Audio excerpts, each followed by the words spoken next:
There's many ways to structure a deal. And don't give up. I mean, just because people are sending you deals doesn't make it a deal. I've been going through a bunch of them. Send out LOIs. Then we toured them like, nah, numbers don't work. So not all numbers work, finding that most of them don't. Welcome to Multifamily Deal Lab, where your host, Dave Lindahl, dissects recent multifamily deals done by his guests. Dave will extract what went right, what went wrong, and a number of key takeaways so your next deal may be more profitable. Welcome, everybody. Welcome to another edition of Multifamily Deal Lab, where we dissect deals. And today I am with Darren Kemp. Darren, tell everybody who you are and where you're from. Darren Kemp, I'm from northern Indiana, so Elkhart area. El Cartel? What cartel? El Cartel, yeah, there you go. What is Elkhart? Elkhart, yeah, just the city. Oh, it is? Oh, yeah. All right. I never heard of that city before. Oh, you have not? What's the population? I would say 80. 80 people? Oh, it's probably more than that. 80,000. It's good size. This is actually, Elkhart is the RV capital of the world. Oh, how interesting. Yeah. Is that because that's where they make them, or is that because they get a lot of parks there? No, that's where they make them. There's 82% of all RVs are made in Elkhart County. Oh, awesome. So there's factories galore. All right. Well, let's talk about the deal. Give everybody the parameters of the deal. How much was it? What size is it? Where is it? Okay. It's in Bremen, Indiana, which is a smaller town, about half hour from here. It's 30 unit. It looks like villas, townhomes. It was built in 96. And 30 units? My uncle owned it, and he built them. He owned Kemp Construction. I've always had my eyes on these. Your uncle built them for somebody, or he built them for himself and then sold them? For himself, yes. Oh, nice. How many years did he own them? Well, he built them in 96, and he owned them till I bought it from him. Oh, you bought it from him. Okay. Yes. So it's an arm's length transaction. Or it's not an arm's length transaction. Yeah. Yes, it's staying in the family. Okay, interesting. So the asking price was $2.8 million and you paid $2.5. How did you bring him down $300,000? He wanted me to have it as well. Originally, when I asked him about it, because his cousin, who's my age, he was like, you got to buy these from my dad, because he knew what I was going to RE mentor training. Yep. And so I approached him, and he's like, well, yeah, you just keep bugging me every year until I give up. And then about 3 months later, he came up with, hey, let's talk. And he had the 2.8. And so I said, well, let me do some underwriting. I'll get back with you. So I did. I mean, it looked good at 2.8, but I'm like, 2.5 is a better number for me. Did you justify that 2.5? No, he didn't ask. He just agreed. I'm like, that's 300,000. Wouldn't that be great if all sellers were like that? He was so easy to work with, because I think he really wanted me to have it too. Well, how would you have justified it if you had to justify the 2.5? How would you have justified a $300,000 haircut? 300,000 is what, 2 RVs? Is that how much those things go for? Well, some of them, I know my brother is a superintendent, like some of them go, their expensive one is 1.6 mil. So yeah, kind of crazy price. So Rob Roswell is one of our clients, and I follow him on TikTok. And so he was just, I guess, apparently they decided they're going to go on like a 3-week trip. So they went out and they bought an RV, because he sold all his auto repair shops and he's into a bunch of apartments and made a bunch of money. So he bought this RV, and on his TikTok yesterday, he was like, yeah, I pulled this out of the garage. We went down the road a little bit and it's falling apart. It's falling apart. Yeah. So he had to go bring it back into the shop before he made this trip.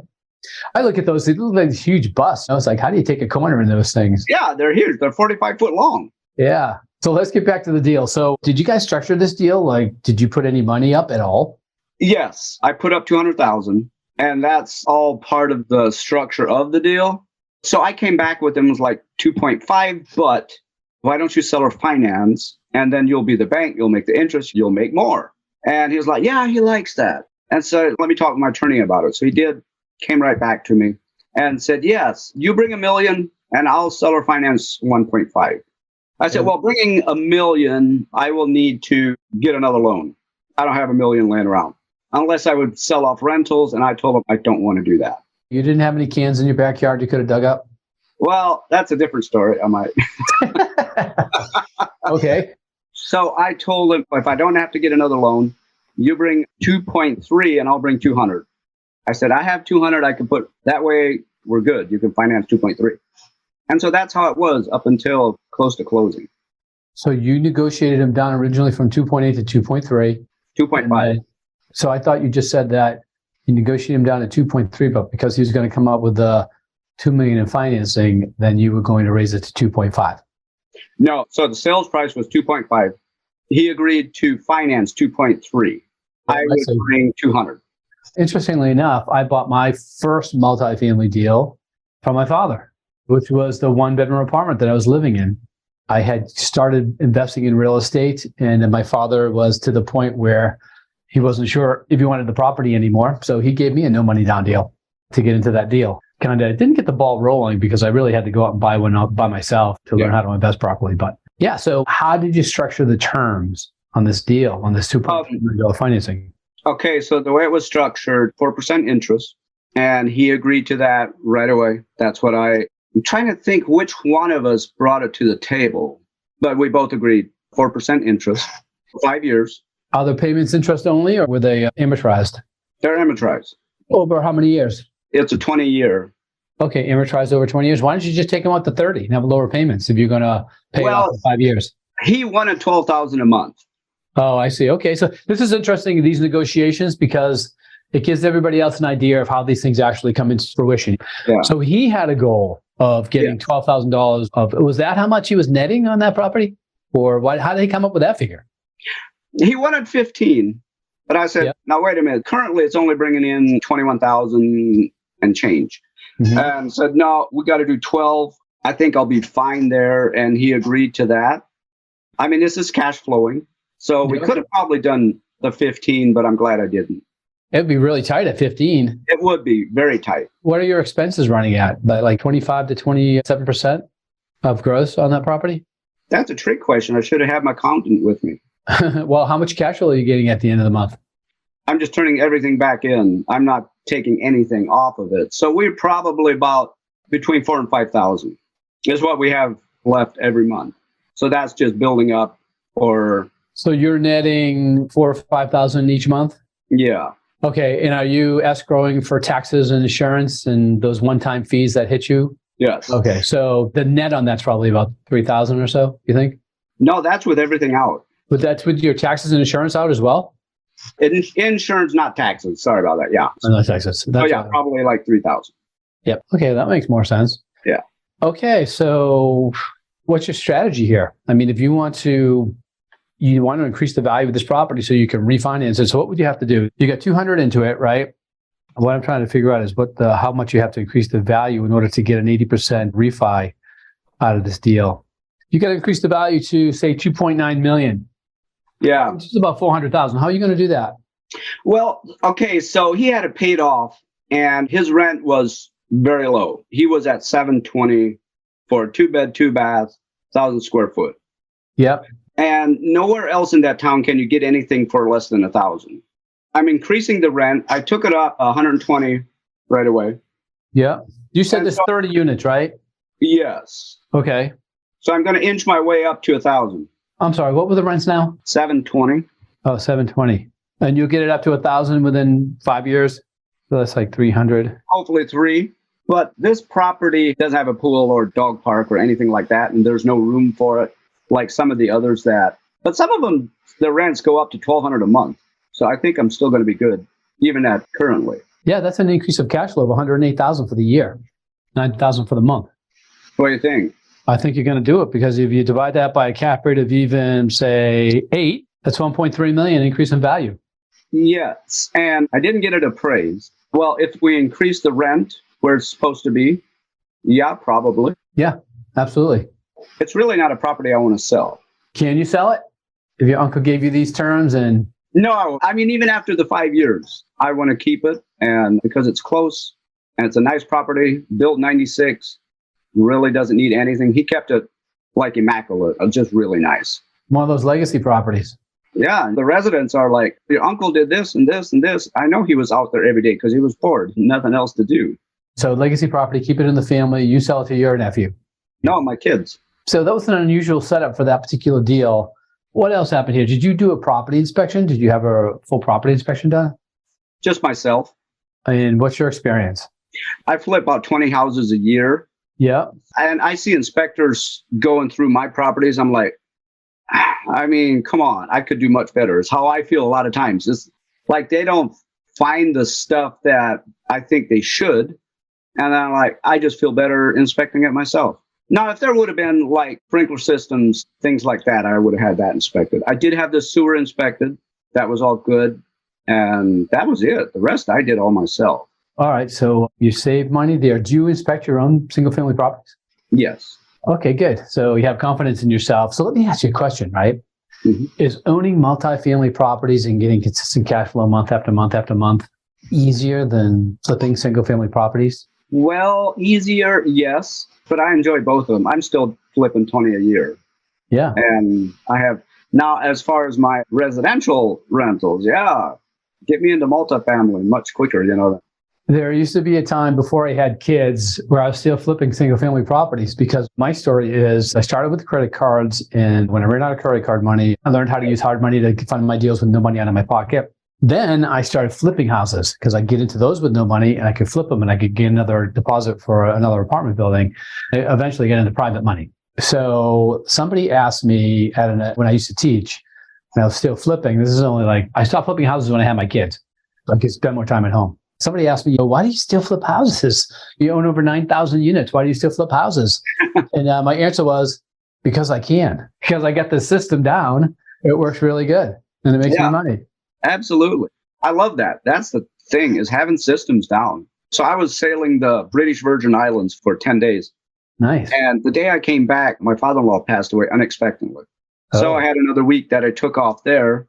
And it was like I didn't do anything for a month, but it still kept going. The apartments were doing fine. The flips were going. But it's all about, like you said, systems. And multiple streams of income, because apartment buildings, some people get into apartments because they're successful in something else and they want to increase their income streams. They want to increase their wealth. They want to increase the amount, their legacy. And some people start with apartments. Apartments isn't the end all. You can become very wealthy investing in apartments, but once you get these systems down, and of course, the first deal is always the hardest, can be difficult at first, but once you get those systems down and you're you're buying apartment buildings, you're putting the right management team in there, and you're asset managing properly, you have free time to do other things. There's several other different types of business ventures. Yeah. And that's what makes it so good. All right. That's all. Let me see. What else do we need to know about this deal then? Built in 1996. You're managing it yourself?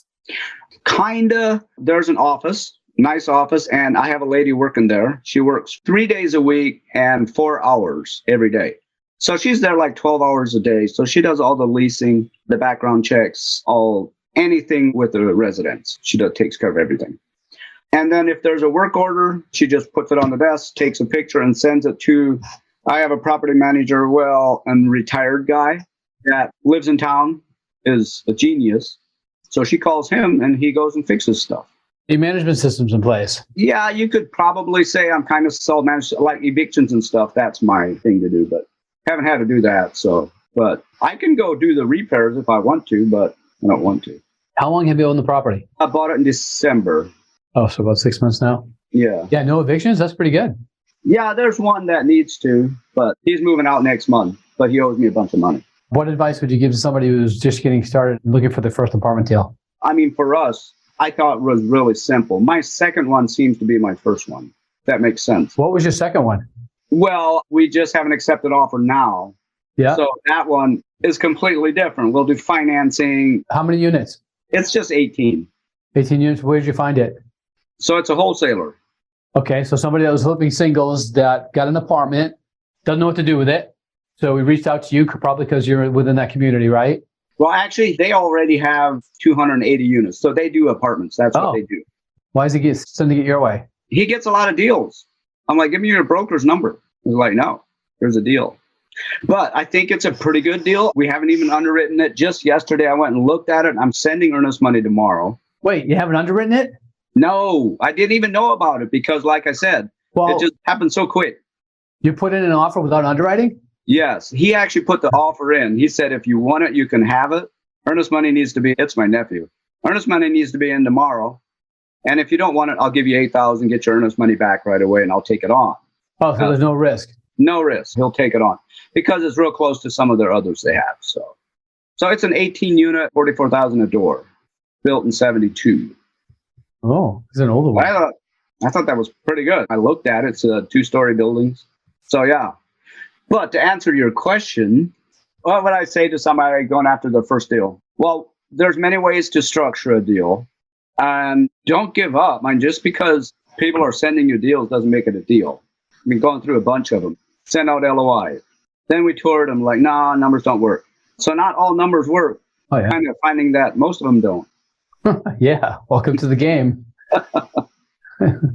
Yeah. It's those relationships. Yeah. The most important thing when people say, oh my gosh, Dave, the Trinity doesn't work in this market. It's like, oh yeah, the Trinity works. You're not getting deals. That's because you have the wrong relationships, because the Trinity is a conservative way to get into deals. And if you vary off the Trinity, then you're increasing the risk of that deal. So it all really depends on relationships. Relationships bring you deals on a regular basis. In tight markets, you really rely on your relationships for deals. In easy markets, which we're going into, by the way, the amount of deals that are becoming under contract from our clients is big. This market's starting to turn. It's really starting to turn. It's really exciting. I haven't been this excited because it's been so long since this market turned. I was convinced in 2018 that we're at the top of the market. So we kind of backed off, and I decided to have kids, and we did like one-off deals. We never really staked a flag in any particular market. But now there's a lot of opportunity out there, and it's starting to fall. I've said it before. 2023 is 2009 all over again. It's 2002 all over again. Takes a little time for the shellers to shake out. Takes a little time for the banks to shake out the deals that they took under foreclosure. But that's all starting to happen now. And by the time we hit fourth quarter, it's going to be like balls to the wall. These jogs will turn into a sprint. Hey, what's your favorite business book? That's actually, yours is probably the last one about multifamily, is the last one I read. I don't read a whole lot, to be honest. Multifamily Millions? Yeah. If you don't read that much and you read that book, you read the right book. Yeah, exactly. There you go. I knew that was coming. And it is. It's a great book. It is a good book. I have 6 different businesses, but I do need to read more. What are the other businesses you're in? Well, I have the multifamily business, and then I have a partner, Norm Bontrager. He's my partner in another one. And this 18 unit we're doing together. Yeah. And then I have rentals, residential rental business, and my flip business. And I'm a contractor. Which I don't do anything for general public, but all that company does all my rentals and all my flips. So a lot of money goes through that. Different verticals that support each other. That's how you grow businesses. Yes. Yep. And that's why, I have a wholesale company. Just as an aside, anybody that's in the multifamily business, just starting out, if you focus on one particular area and you accumulate a portfolio in that area, the next step there is to create a turn business where you're turning units. So you're sending that team to all the different properties and the turning units. You create a landscaping business to go to the different properties and do the landscaping. There's a lot of different businesses that you can create inside the vertical of your multifamily business. The way we always did it was anytime that we were going to hire one of our companies at a property to do the servicing, then we always get 3 bids out in the general public. And we always made sure that we were either lower than the lowest bid or equal to the lowest bid. So therefore, there's no conflict in terms of... I got to go with you. Yeah. But anyways, that's for anybody that's listening. That's something that you think about as we're doing a bunch of different deals now, and they're in different parts of the country. And I was just having this conversation with my partner.